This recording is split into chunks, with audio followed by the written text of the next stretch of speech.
Game of Thrones Season 4, Episode 6 is now over, but we're just getting started here on Game of Thrones Live on post-show recaps. And now, here are the two guys who thought they hated Shae before. Rob, Cesternino, and Josh Wigler. Josh, how you doing, buddy?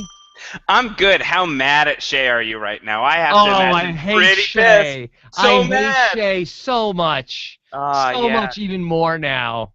You Go knew away, Shae. You knew she was still hanging around. You knew she was somehow still in King's Landing. Chekhov's Shae is back, baby. Chaos Shae. Yeah. The worst disaster with Shae since the last game of the 2008 baseball season. It's absolutely disaster here. Oh, my God. She came in like a wrecking ball. Yeah, absolutely right. And, boy. Okay, so much to get to here tonight. Josh, I told you right before we started, I thought this was the best top-to-bottom episode of Season 4 so far. It doesn't have the high of the Purple Wedding, but total package, this was such a great hour of television. It was really, really good. You know, it has that first half hour that's away from King's Landing, and honestly, even that stuff was really good. It was great.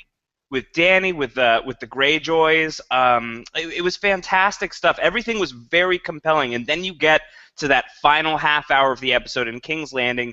We didn't see Tyrion Lannister at all last week, and now we get a full half hour of Tyrion's trial. You know, this is something that has been building up ever since the death of Joffrey, and we've been waiting for this moment. We know that Tyrion's innocent. Tyrion knows that he's innocent.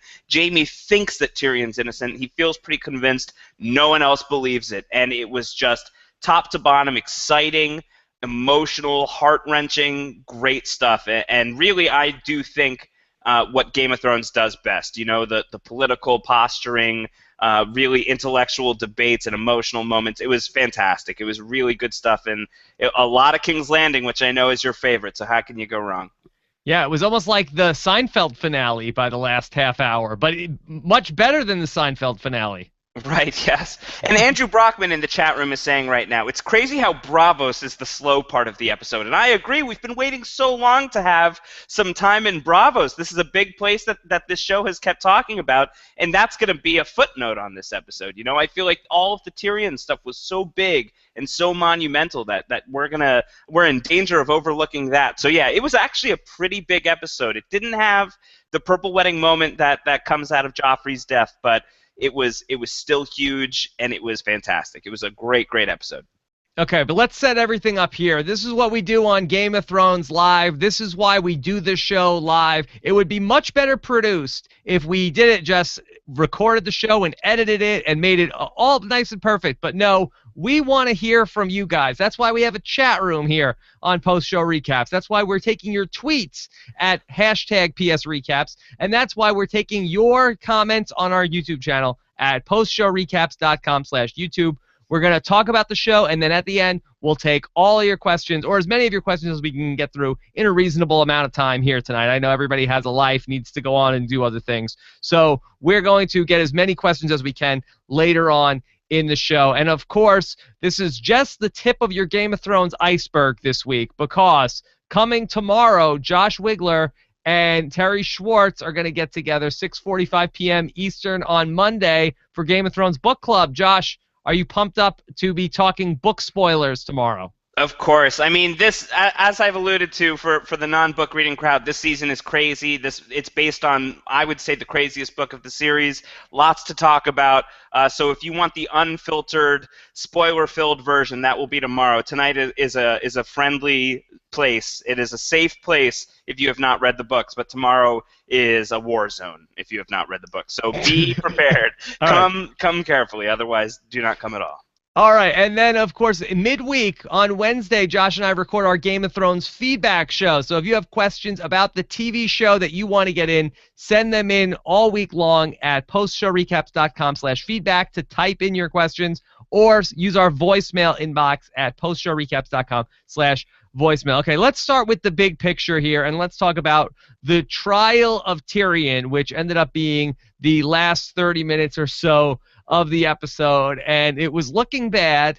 And then Jaime and Tywin have a sidebar, and they're sort of like, okay, they basically negotiate something, and you're feeling okay, but then once Jaime says to Tyrion, okay, now whatever you do, just don't freak out. Just don't have any more outbursts. And then also we have Chekhov's outbursts also making an appearance. Yeah, I also think that it's a bad situation for everybody. Obviously, Jaime cares about his brother. Jaime wants the best possible outcome for his brother. The Night's Watch is not an optimal place for Tyrion to go, but it's better than dying. For Tyrion, the Night's Watch, not an optimal place to go, but he's been there. He knows Jon Snow. He knows Master Aemon. He's got some friends up there. He'll be okay if he gets up there. And for Tywin, sending Tyrion to the Wall is basically going to get what he really wants out of this ordeal. I think he wants Jaime to step away from from being a knight and to accept his role as the heir of Casterly Rock and keep the Lannister name alive. So everyone is about to get what they want, and then Shae walks in, and it is over. Yeah, I was starting to talk myself into, okay, well, the Wall isn't my favorite stuff. If we had Tyrion up at the Wall for those scenes with Jon Snow, I could get pumped up for that, so I could feel like, all right, maybe maybe King's Landing wouldn't be as good, but maybe we can get the Wall stuff being better. And then here comes Shae. Now, Josh, I'm assuming you know a lot more about this than I do, but I don't understand what happened here. Bronn put her on the boat. Do we think that Bronn sold out Tyrion? Well, Bronn was absent this whole episode, kind of almost mysteriously absent, right? So it's hard to know. Hard to know, but I mean, Bronn's only connection to anybody Lannister is Jaime, and you wouldn't think that Jaime got Shae to sell out. So I don't know who made the connection. Well, Bronn is a known quantity at this point. I think that people in the court know who Bronn is. They know that Bronn is Tyrion's bro. They don't necessarily know that Bronn is Jaime's bro. Can't spell Bronn without bro. Can't spell Bronn without bro. So everybody knows that Bronn hangs with Tyrion. They know that they are a unit. And they probably also know that Bronn likes money. It's the only thing that Bronn likes more than whores is money. He loves money. Money is his thing. And if you pay Bronn enough money, he would do just about anything. So don't rule Bronn out here. I think that is certainly something that you could consider. Not cool. Be very down on Bronn if that's what happened here. Gold before bros, bro. Show me some gold and I'll go on I don't know, post-show recarps and talk about Game of Thrones. Game of Thrones Lurv. Give me enough gold and I'm out of here. Oh my god. I know. Oh my god. Listen, this is Game of Thrones. It's treacherous, man. You gotta be careful. You gotta watch your back. Boy, and Shae really, I thought she really loved Tyrion. I bet Tyrion could make her feel like a real jerk and say, I only said those things to you because I cared about you. That would have been. I bet she'll feel pretty stupid when she watches the DVDs of Game of Thrones. Listen, man, we're gonna give her our fair share of insults here and feel pretty down on Shae right now, but you kind of have to understand where she's coming from after her final few interactions with Tyrion were not very pleasant. Tyrion was shooing her away. She did not take the message the right way. Tyrion, certainly to his credit, tried to deliver it the right way a few times, but it was not landing correctly. And, here she is now feeling pretty raw about the way that Tyrion treated her in the end and probably feeling just as betrayed by Tyrion as Tyrion feels betrayed by Shae right now. So hard to tell. It's again, shades of gray all over all of these characters. There is no right or wrong. 50 Shades of Grey is what's going on here. So you gotta be a little bit, you gotta be a little open-minded and realize that it's not just Tyrion who's been betrayed here, but Shae feels betrayed as well. Okay. Now, trial by combat makes an appearance. These trial by combat, I feel like you should have to say pretty early on in the process. Like they'll say, okay, well, what do you want to do? You want to do trial by combat or you want to have a real trial? Like, I didn't know you could have a real trial, and then once it's not going well, say, I changed my mind, trial by combat. Yeah, that's like, I don't know, it's like playing the immunity idol after the votes are read, no? You can play the idol before the votes come in. Okay. Play the trial by combat card. Yeah.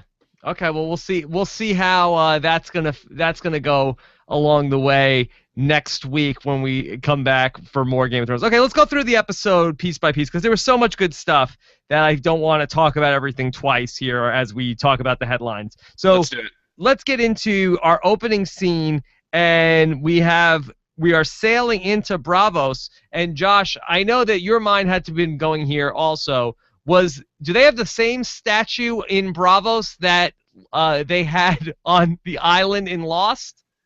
Yeah, do you think that that is the four-toed statue before it gets destroyed by Richard Alpert's ship? Were they actually on Bravos on Lost? That would explain a lot if Lost was set in the world of Game of Thrones. Yeah. No, okay. The smoke monster and the shadow baby have a lot in common. Yeah, and Stannis was there. Melisandre's shadow baby. Yeah, this is good. I like this theory. Let's work with this theory. Okay, so talk me through exactly what went on in Bravos, because in my mind, I'm a little bit confused. So is the Bank of Bravos, is this basically like Stannis and Davos walk in, and are they applying for like a small business loan? And so basically it's like, here's our plan of what we want to do with the money. So give us the money so we can go do this plan. Or are they saying, hey, these people that you owe that owe you guys a lot of money, these people are no good, that you made a mistake by giving them all this money, give us money to go and take care of them? Yeah, I think it's a little bit of both. I think it's, hey, we need some money. We are in a down position. We have the best claim on the Iron Throne. And by the way, these people that you've been funding not only have a terrible claim on the Iron Throne, but the guy that you trust to pay you back is like 70 years old, and that's pretty ancient for this world. And the people who are going to come after him are, his terrible children, his terrible grandchildren. Do you trust them? Or do you trust this guy who cut my fingers off because it was the noble thing to do, and always, if nothing else, pays his debts? They call him the Lannisters. The Lannisters say they always pay their debts, but Stannis Baratheon, he's the guy. So I think that they're walking in and they're making a pretty forceful pitch, both for themselves and against the Lannisters, and clearly it pays off. Does Stannis and Davos have to pay back all that money to the Iron Bank of Bravos that they are going to get from them? Yeah, I don't think that the Iron Bank's going to lend that out unless they. But how do they make money back on this investment? Once they take, then they're going to tax everybody in Westeros so much that they could pay back the Iron Bank? Yeah, they'll probably pimp out the Lannisters and make some sweet coin that way. The Lannisters have no money. The Lannisters don't, but they'll get a lot of money once they're in the lower class, I think. Okay. Put them in the right position. You get some high bids on those guys. All right, now, Josh, were you Just pumped up? Think about Oberyn Martell. That guy would pay a pretty penny for a wild night with some Lannisters. Whoa. Yeah. So you want to prostitute out the Lannisters? I'm just saying it might not be the worst plan. Okay. I didn't take you for a pimp, Josh. You don't know me that well, Rob. Apparently not. Were you pumped up that they showed Davos's stumpy fingers? Yes, because I don't think that the show has made a big enough deal about the fact that Davos is missing those digits, and I think it's a big part of his character. I agree with you. So you could probably do this more justice than I can. Could you explain for TV viewers why Davos has no fingers above the knuckle and why that's a big deal? Sure. Back during Robert's rebellion, Stannis Baratheon was holding down the fort at Storm's End. They were under siege. They needed food. They had no supplies. Davos Seaworth and some pirates, they came in. They smuggled onions. They smuggled in food supplies. They kind of really saved the day. And Davos really proved himself to Stannis and proved himself to be a guy who is worthy of being one of Stannis' closest confidants. And Davos really kind of fell for Stannis' cause. But Stannis is, as we know, kind of a hard-nosed, very rigid type of guy. They say that he will break before he bends. And so his laws are unbreakable and his moral code is unbreakable. And rather than just fully accept Davos the pirate for the new council that he was, he needed some sort of comeuppance for Davos's days as a smuggler. And so he took his fingertips as the prize. That was the punishment. Is he severs Davos's fingertips? That's it. Absolved. Davos is a knight. So that's why Davos is missing fingertips on his hand, and Davos feels like that was a worthy price. Yeah, he was pumped up that he did that because he was basically like a criminal, and he was, having to go and, be a smuggler, and he had to like basically have like a dishonest life. But then once Stannis like cut his fingers off and made an honest man out of him, then he was pumped up. He was like, Stannis is the best. I'll give the tops of my fingers any day to be a knight for Stannis. Yeah, it's like one of those, do you cut off your foot to be, the king of the world? I think that it's not bad. It's not a bad deal for Davos. I think that this was a good trade.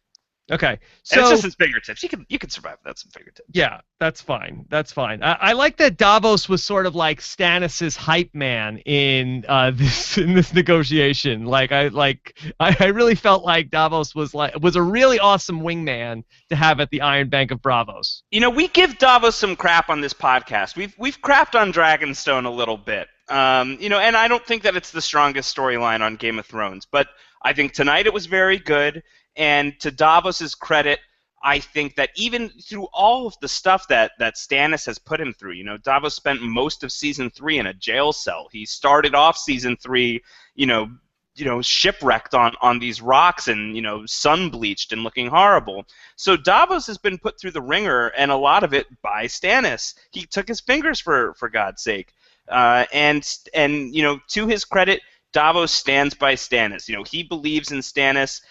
You can make the argument that Melisandre is Stannis' #1 fan, but I think that you could make that same exact argument for Davos, that, at the end of the day, even when Stannis is looking like a punk, Davos stands by his man. So, yeah, of course he's going to be there in that meeting and repping the heck out of him, especially probably because if that did not go well, Davos is done. I think Stannis washes his hands of Davos at that point.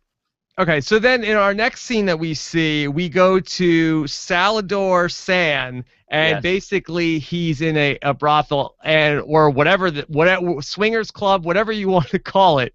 And again, side note, I had said on Easter when my sister-in-law's boyfriend, who never knew what Game of Thrones was visiting, he was over again tonight, and a little awkward when this stuff is going on. But anyway, too many nudes. That's a little awkward. A little bit of a nude. Anyway, and I'm like typing everything that happens as this is going on the screen. So anyway, where does this scene take place? This isn't in Braavos, right? Is this back on Dragonstone? Where is this? I think it's in Braavos. Yeah, Salladhor Saan is accompanying. Yeah, he's one of the 32 ships. He's hanging out with Stannis and Davos and Braavos. If Salladhor Saan hears that his bro Davos is going to Braavos, he's going to Braavos too. Salladhor Saan loves Braavos. He's going to hang around.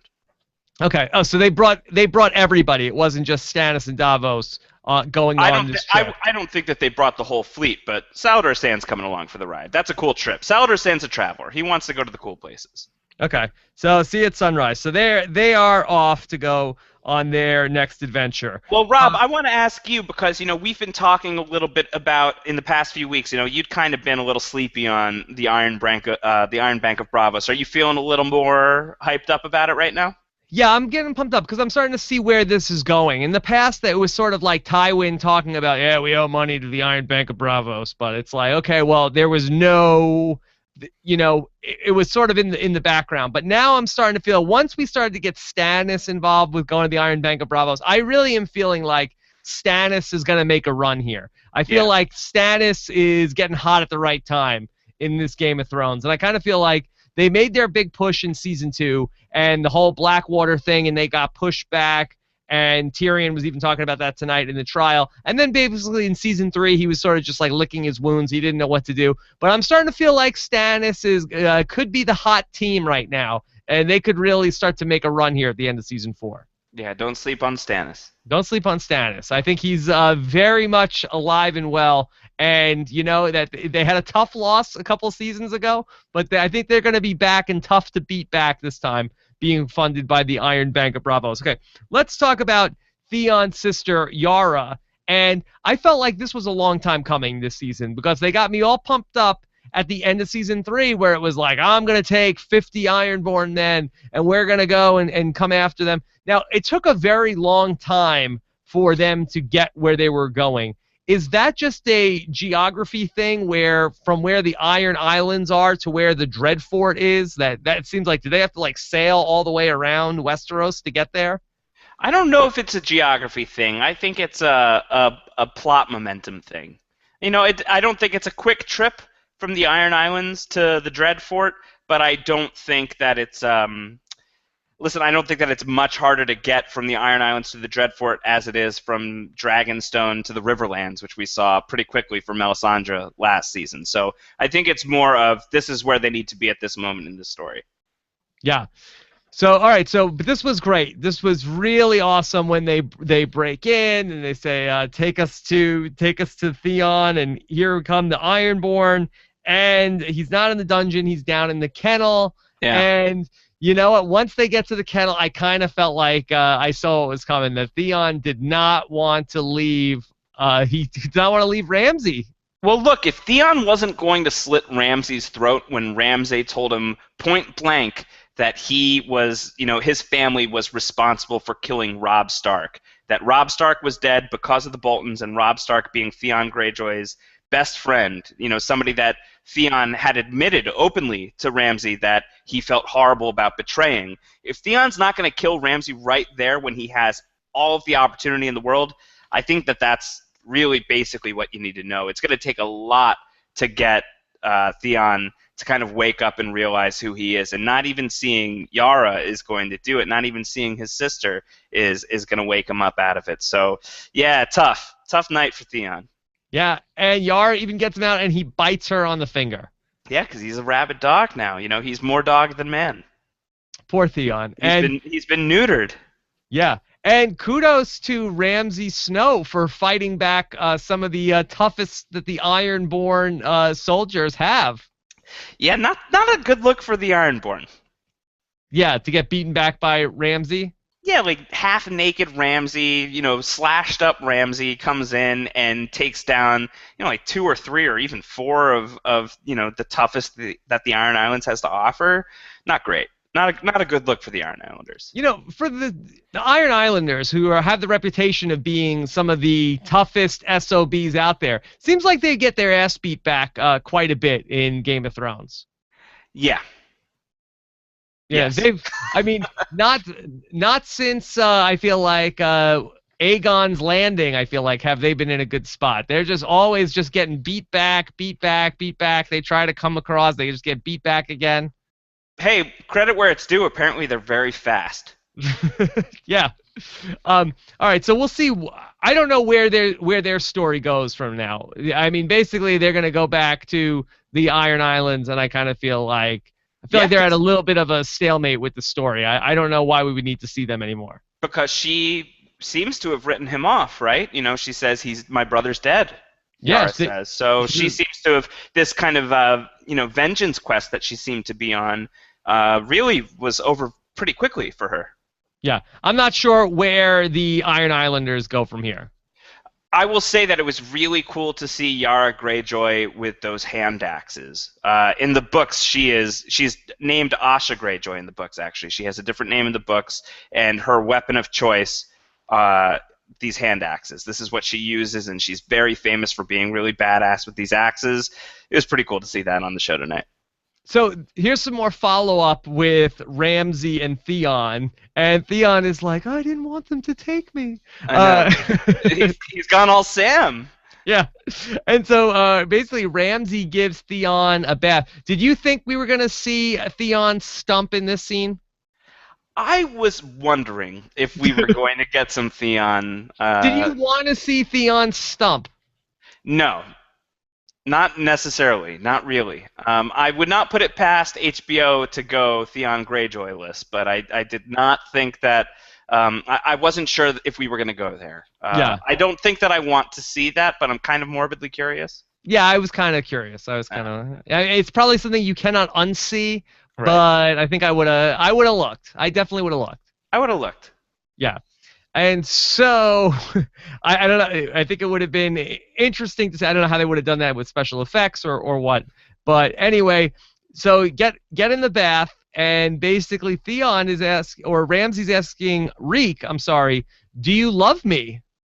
Yeah. You never really knew that Ramsey was such a sensitive soul. You know, he wants to be liked. He wants to be loved. And he likes Theon. I think he likes his Reek. He does. Did you think it was odd that they cut the scene of the Greyjoy invasion of the Dreadfort with Ramsey effing his girlfriend? That's like weird cutting. They're really sexualizing Ramsey in a way that I did not expect them to. Yeah, he's kind of like I don't know. They're turning him into like this really twisted sex symbol. I don't know how I'm supposed to feel about this because this guy is somebody who is supposed to give me the heebie-jeebies, I think. But he's just getting it on every time we see him now. Yeah, I kind of thought Ramsey was going to die. I kind of thought this was going to be it for him, and I was like, okay, Theon. I thought he was going to get it, and then I kind of felt sad after he didn't. And I'm like, oh yeah, Theon is still just really screwed. Do you think that the show would be better or worse without Ramsey Snow right now? Well, I don't know what he's up to. I can't figure out what he wants to do with this plan of Theon. He needs Reek to pretend he's Theon in the new plan, and I'm not exactly... If he's not going to give Theon back to the Greyjoys in this plan, I can't imagine who else would want Theon. Well, do you remember that he's trying to get this place back, Moat Cailin, which is a stronghold in the north that is between the south and the far north. This is the area that Roose Bolton had to be cautious of on his way back to the Dreadfort after betraying Robb Stark. And Why? the Greyjoys have kind of taken it over. So Ramsey has been charged with taking back Moat Cailin and making passage to the north easier between the Lannister-supported Boltons and the south. So it's something that Ramsey has been charged with taking back, and Theon could be an instrumental tool in the strategy of taking it back. Okay, so the Iron Islanders have made some advances, and they have a stronghold that we need to get.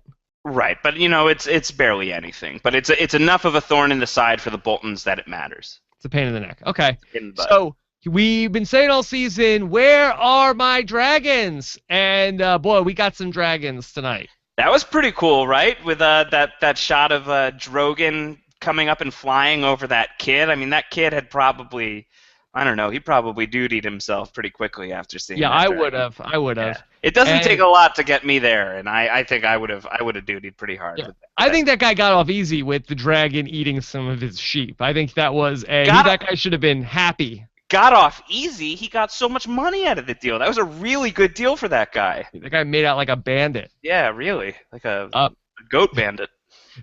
Yeah. All right. So we have Dany now holding court, and this is a little bit of a problem for Dany because she says in the last episode, "Well, I'll do what queens do. I'm gonna rule now." And so basically now she has office hours. She has office hours. She's basically like a mall Santa of basically people coming through and telling her what they want. And I don't know, Dany needs to, put the velvet rope up or something, or there's too many people coming in and asking for special requests. Yeah, 212 supplicants after that one guy, Hizdar Zalorak. So she's got a long day ahead of her after that scene we saw. Yeah, if I was Dany, I'd take this show back out on the road and start get back to Westeros and not be sitting here taking special favors from people all day long. Yeah, it seemed more fun on the road, right?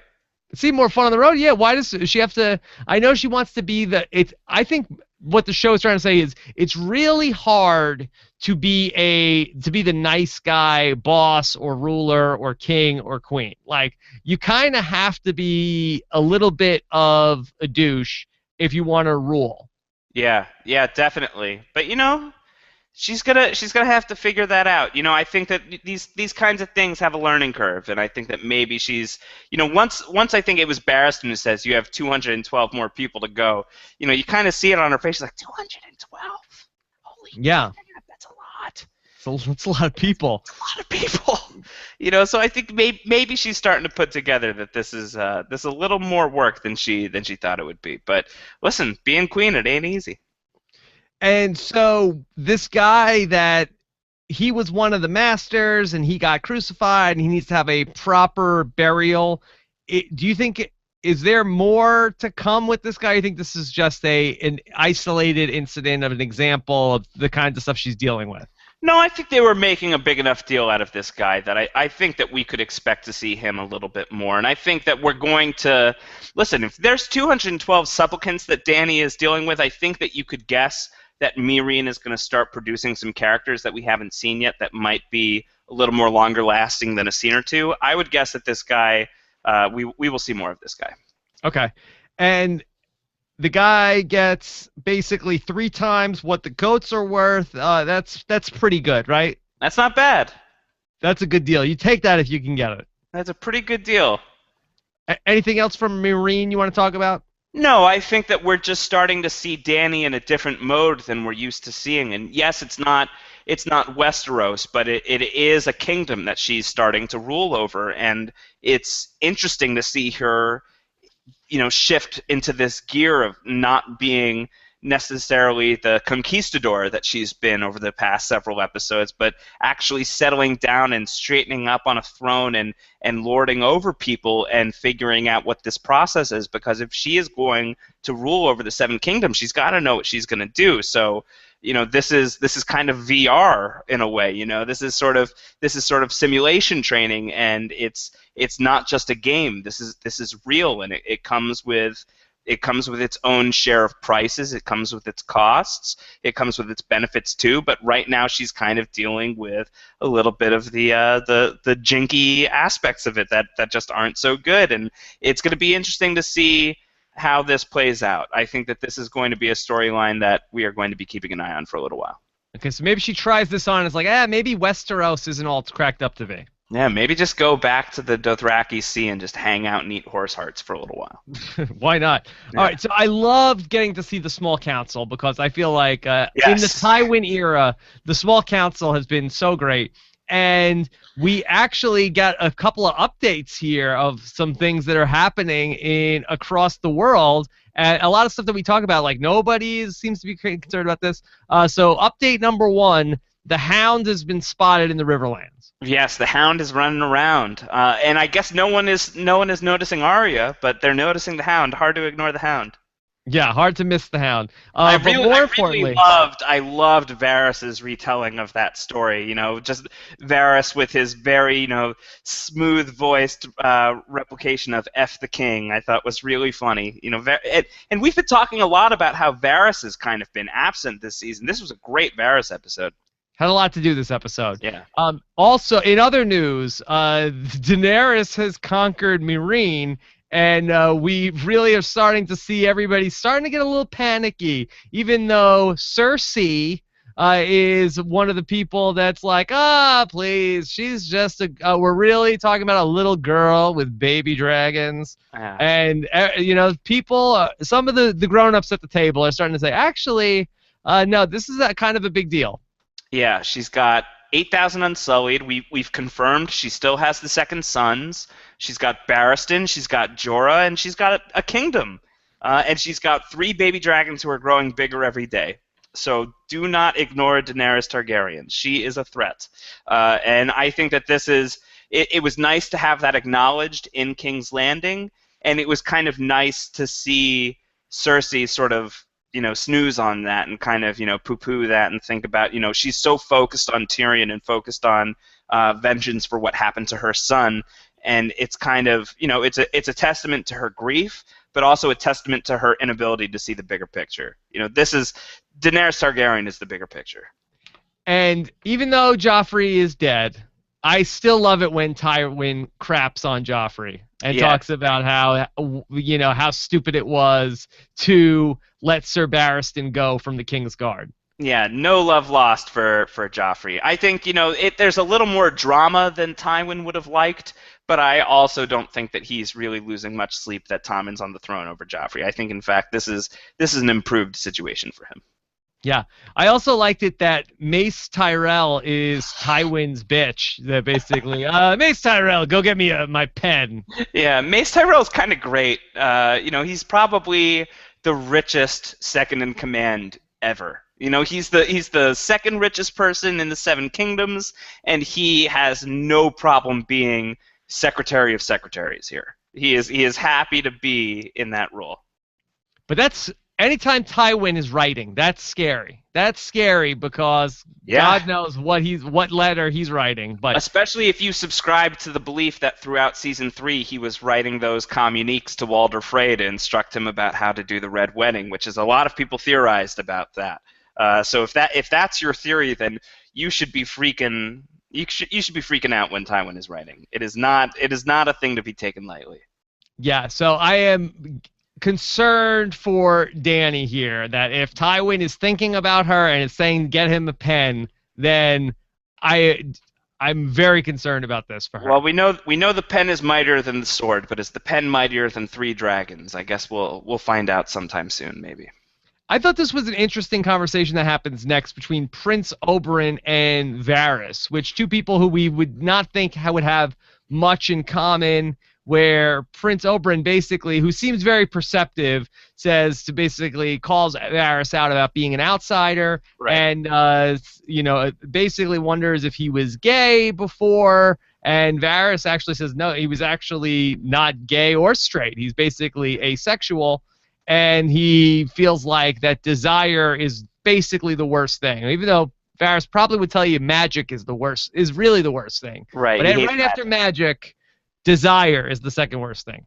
Yeah, magic and desire are kind of the top 2, I think, on his list of things to loathe.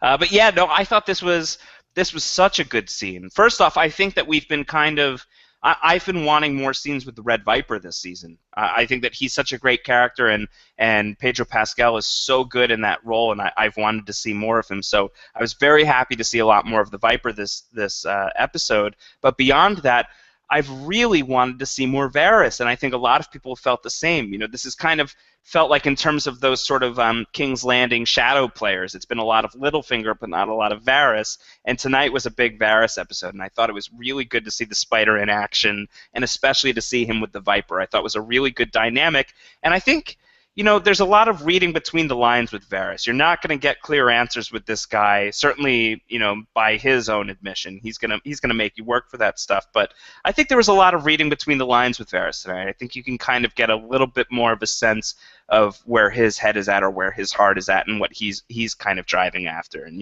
he has that knowing look at the Iron Throne at the end of the scene with Oberyn, which I thought was, if not necessarily super telling, I think it was very suggestive and interesting and provocative. So I thought it was great. I really loved the Varys scenes tonight. Yeah, we've seen Varys in the throne room a couple of times, sort of looking at the throne, but I felt like he basically almost comes out and says that he wants to be on the Iron Throne, which I felt like I've never really heard Varys express that before. I don't know that you necessarily can make that leap. I mean, you can make that leap. I don't know that you have to make that leap. I think that it was open to interpretation. He's looking at the throne, and you have to wonder what his intentions for the throne are. Are his intentions to sit on the Iron Throne? Are his intentions to make sure that his person of his choosing is sitting on the Iron Throne? Does it go back to what he said to Ned Stark in Season 1, that I'm here to protect the realm, I serve the realm is what is in my best interests? So Varys, more than Littlefinger, I think when Littlefinger says something as big and all-encompassing as everything, Littlefinger says what he is after is everything. In a way, that almost feels more specific than Varys' look at the Iron Throne. I think that Varys is a little more ambiguous, at least for me, and I think that is very fascinating and really makes him a character that you really kind of got to pay attention to the subtleties, because he's a very subtle character. Now, if you would have asked me who do I think Varys' pick to sit on the Iron Throne would have been before this, I probably would have said Tyrion, but it does not seem like that's the case. So I can't imagine who Varys would be rooting for here in the mix of people currently that are candidates. Yeah. So we'll. Yeah. I don't know. We'll see. We'll see. Okay, so now we get to the all Tyrion for the rest of the episode. Jaime goes. I'm not complaining about that. I thought the back half of this episode was fantastic, and we've already talked about a lot of really good stuff, and I think we're about to get into the heart of the matter. So yeah, let's do it. Okay, so Jaime goes and picks up Tyrion and puts him in handcuffs at Tywin's request. So again, we're seeing that Tywin has his expectations of things that he wants for this trial. We sort of have gone back and forth of, does Tywin want Tyrion to be guilty or not want him to be guilty? Definitely feels like tonight he wants him to be guilty. Well, no, I think that he wants him to be guilty, but I think that Tywin plays his hand in that scene with Jaime, which we'll get to, so let's not fast forward too much. But I think a lot of puns to be made there. Sure. I think that Tywin, forgive the pun, is playing his hand at Jaime. I think that this is in a way he's taking advantage of the situation to get what he really wants. So do you feel like that Tywin's long con here was going back to the first episode when he wants Jaime to go back to Casterly Rock? He knows that Jaime loves Tyrion so much that Jaime is going to make an offer to try to save him, and that Tywin is going to play the card to Jaime, I'll send him to the wall if you go back to Casterly Rock and give me an heir?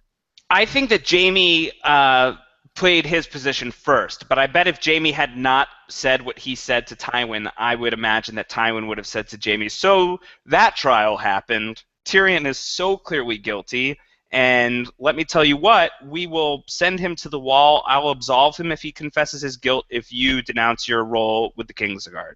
I think that that is probably the offer that Tywin would have made to Jaime if Jaime didn't make the offer first. But yeah, my bet is that that is what Tywin is after.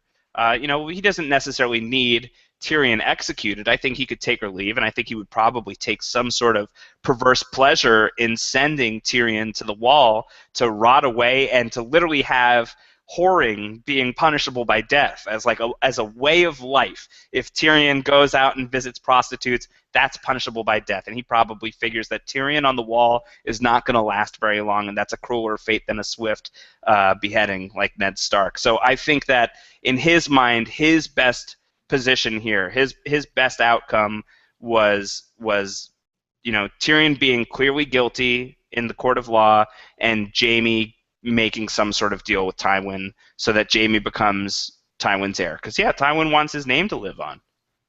So they really decked out the Red Keep for this trial. Like, do people come in and build like bleachers in the Red Keep for have this trial?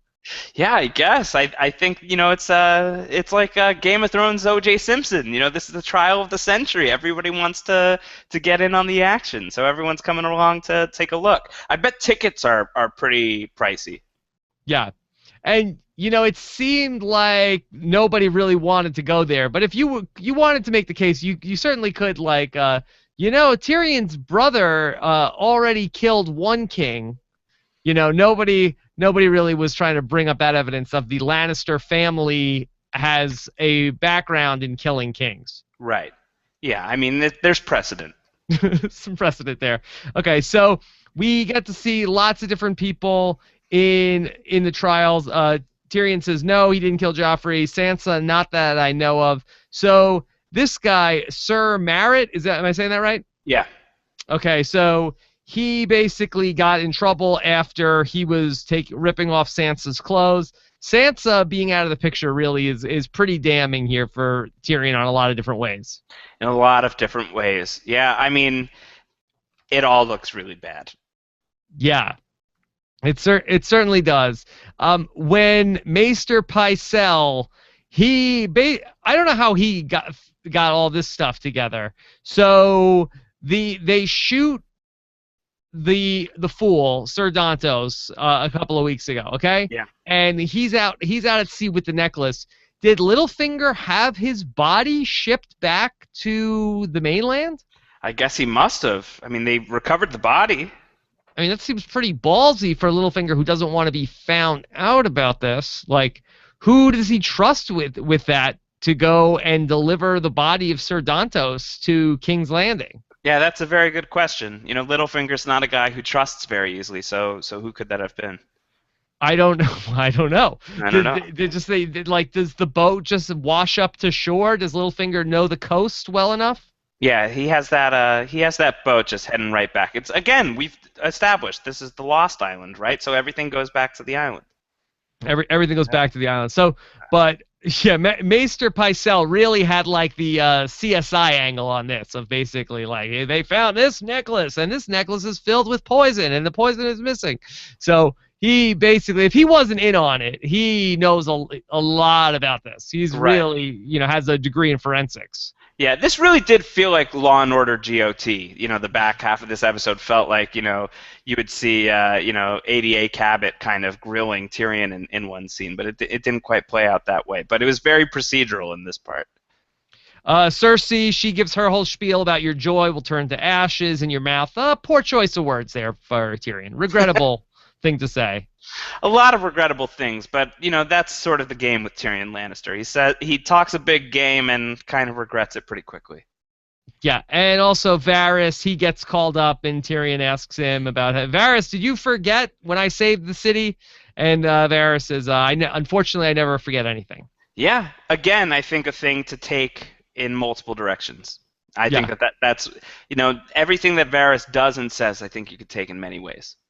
Okay, so and then here comes Shae once again, as we talked about at the top of the show. It's like, oh, how dare you, Shae? Because you know what? Not for anything. Tyrion always did right by her, and he tried to.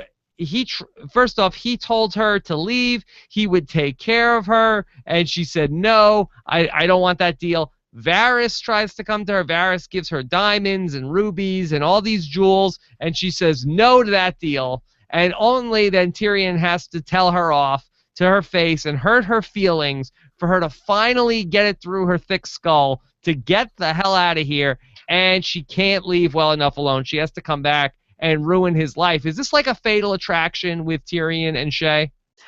It's what I said at the top of the podcast, Rob. Like, I share your frustration with Shae, especially knowing that Tyrion is not in the wrong here. Tyrion didn't do anything. Tyrion is innocent of this. This is not one of Tyrion's, crimes. This is not something he is guilty of. But at the same time, Shae really loved this guy, or it certainly seemed like she loved this guy, and he has been pushing her away, whether directly or indirectly, for the better part of 2 seasons now. And, she's offended and she's heartbroken and she feels like it was the final slap in the face, and so who knows what ultimately got her to turn, or if this truly is how she felt the whole time, which I think we've seen enough scenes to kind of think that that's probably not the case. But I think that with Shae, it's tough. Like, it's a hard thing to.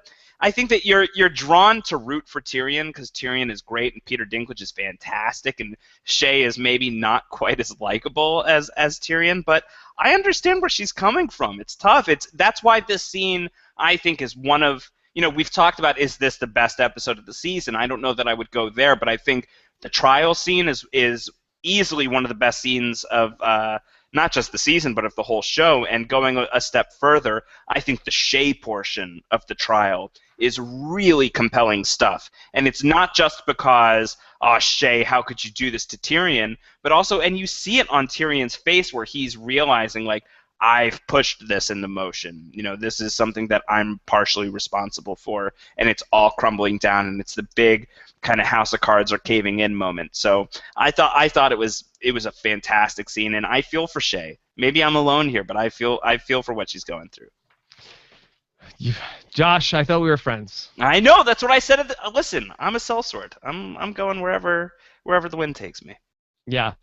Okay. Well, not happy about the Shae thing. I know you're not. Tyrion says, look, I am not guilty of, again, lots of poor choices of words. He's like, I'd like to confess, but not to what I'm on trial for. I'm confessing to being a dwarf. And really, I mean, Tyrion... That's his favorite move when he's on trial, right? He loves to confess to things that are not relevant to the moment. Yeah. I think that, unequivocally, I did not kill the king. That is my statement. I did not do this. I'm being set up. I'm being framed. Obviously, there are lots of people who have axes against me or axes to grind against me, but I did not kill the king. That I also was cracking up during the trial when Maester Pycelle called Joffrey the most noble child the gods ever put on this earth. Pycelle's such a weasel. He's such a peen. Even Cersei's like, laying it on a little thick there with Joffrey. I know. Yeah, even Cersei knows that is far from the truth. Yeah, absolutely. So Tyrion wants to go back to a trial by combat. Now, Josh, remind me of the rules of the trial by combat. So Tyrion gets to pick a champion, right? And I guess the Tywin would get to pick a champion. Yeah, and because it's a royal matter, I believe it has to be someone from the Kingsguard. Okay. Or I might be wrong on that, but I think that's the case. But Tywin chooses who is fighting against Tyrion's cause. Now, who gets first pick? I don't know how the drafting works. Flip a coin? Now, I feel like that both. Well, now could Tyrion pick Jaime Lannister, or would that be a conflict of interest?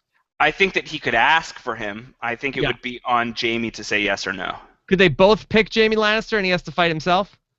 That would be weird. it would be a very bad fight because he's just not very good right now. Okay, so we will see how that goes. I won't ask you who you think it's going to be because I suspect you know. Yes. And I mean, if I had to guess, you feel like who's in the mix for Tyrion? I'm not sure who the crown would pick, but in the mix for Tyrion, I think you have Bronn, who I feel like if he was in the mix, then I feel you would have at least seen him tonight. You have Jaime, and I'm trying to think of if there's anybody else that Tyrion knows. Pod is gone, and yeah. So looking forward to seeing another trial by combat. Trials by combat are awesome. We've gotten some of our best scenes on Game of Thrones have been by trial by combat. So, if that's the direction this is going, I would have to imagine that it would be pretty fun.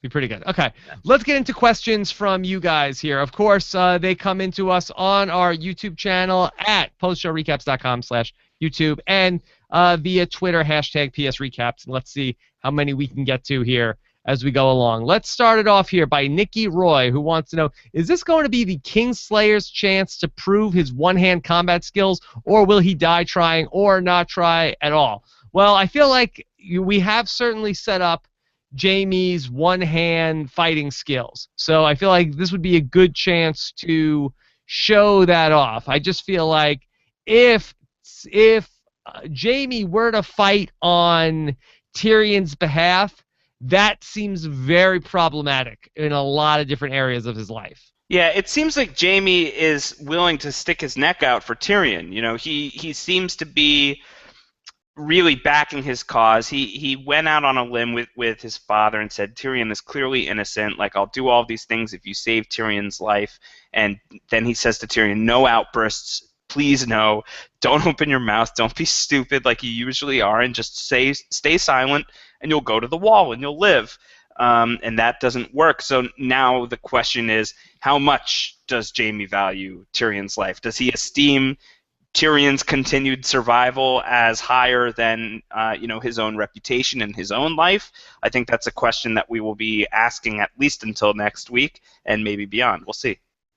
And above all else, I feel like Jaime cares about Cersei more than anything else. And I kind of feel like this would probably be the end of that relationship if he fought on Tyrion's behalf as basically protecting Tyrion for the crime of killing basically Jaime's kid. It would be a big sacrifice. Yeah, I think so. So I kind of feel like he'd be in a tough spot. I could see Tyrion asking. I don't think I could see Jaime going through with that. Yeah, it'd be tough. Basically, fighting. He's the head of the King's Guard, and he would be fighting for the person on trial for killing the king. Right. Yeah, it's a conundrum. So it'd be a conflict of interest on a lot of levels. Who is also Jaime's son. But he's also proven that he's willing to drop out of the Kingsguard. Yeah. Okay. So we'll see. Seems like conflict of interest. A little bit.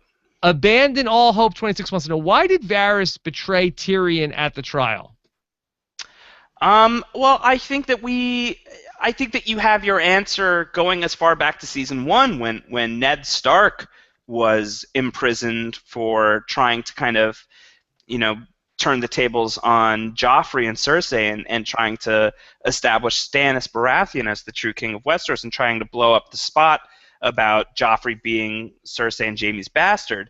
Varys visits Ned back in that day and, tells him one thing, but he says, if you ask me to repeat this in public, there's no way I'm gonna say the same thing. I'm coming to you privately and telling you what you want to hear and what I really want to tell you, but I'm not gonna say this in public because it's bad for me. And Varys looks out for number one because Varys feels that whatever it is his agenda is, whatever it is that he is driving at, Varys needs to stay in the driver's seat.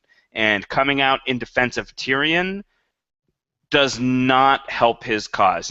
Everybody except for, I guess, Jaime in Westeros thinks that Tyrion Lannister is a monster. They think that Tyrion Lannister killed the king.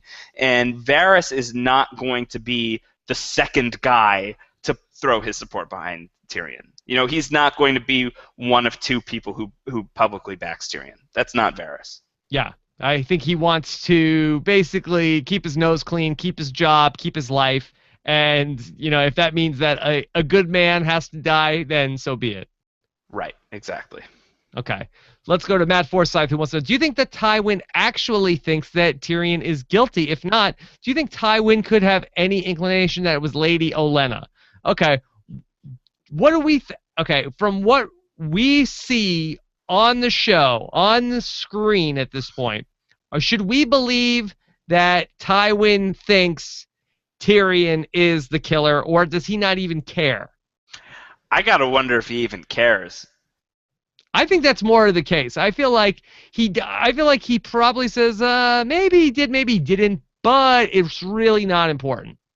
Yeah, I think that for him, in a way, this is almost, like I said before, I think that this is more dramatic than he would have liked, but this is almost an optimal situation for Tywin. He gets a more controllable king on the throne.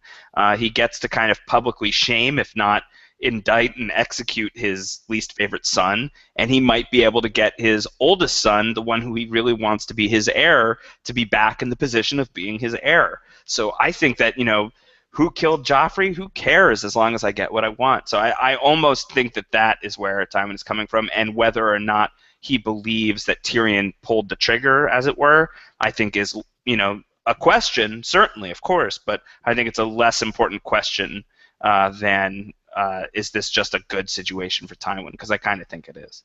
I agree. Let's go to Tim Ritchie. Rob, if you were in Tyrion's position, would you ask Jaime or Bronn to fight for you?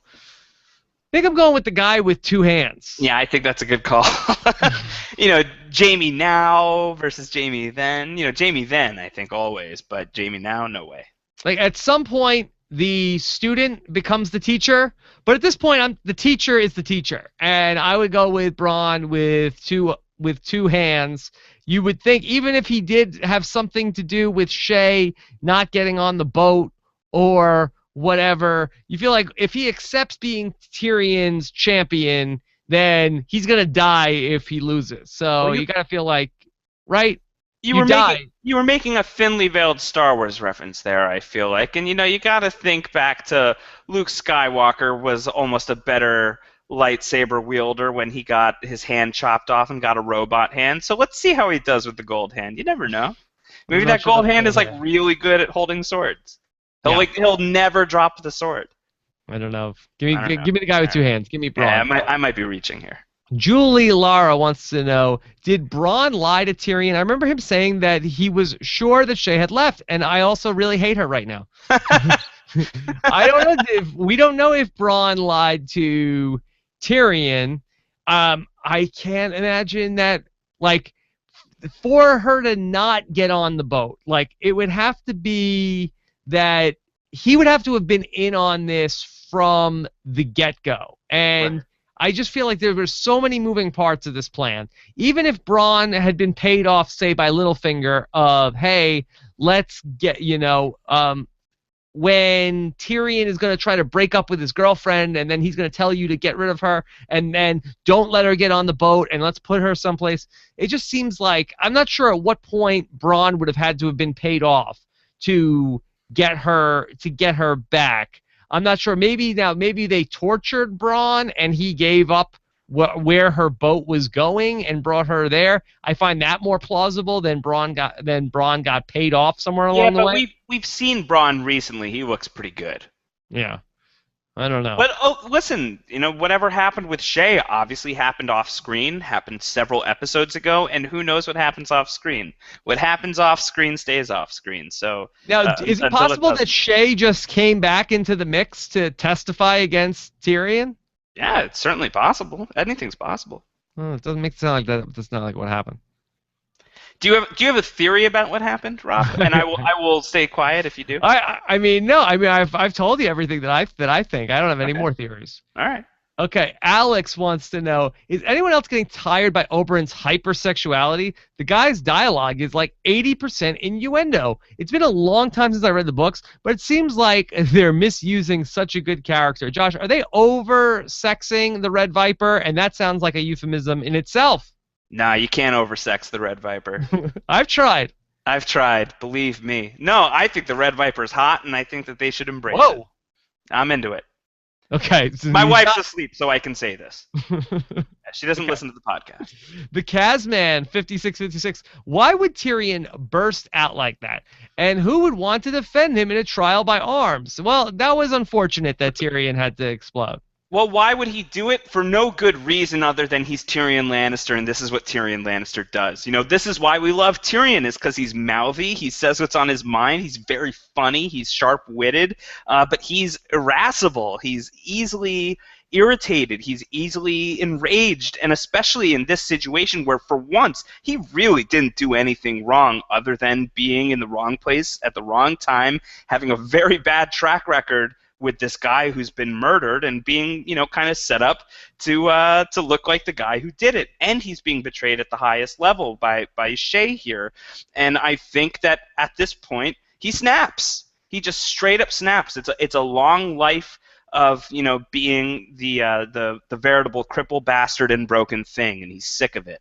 And he won't take it anymore. He won't stand for it anymore. And hey, he's got a track record of trial by combat working out for him, so let's try it that way rather than continue this trial where he sees where it's going. So, why not? So yeah, I think that's what's going on with Tyrion in this moment. Can I tell you one thing I would have liked tonight?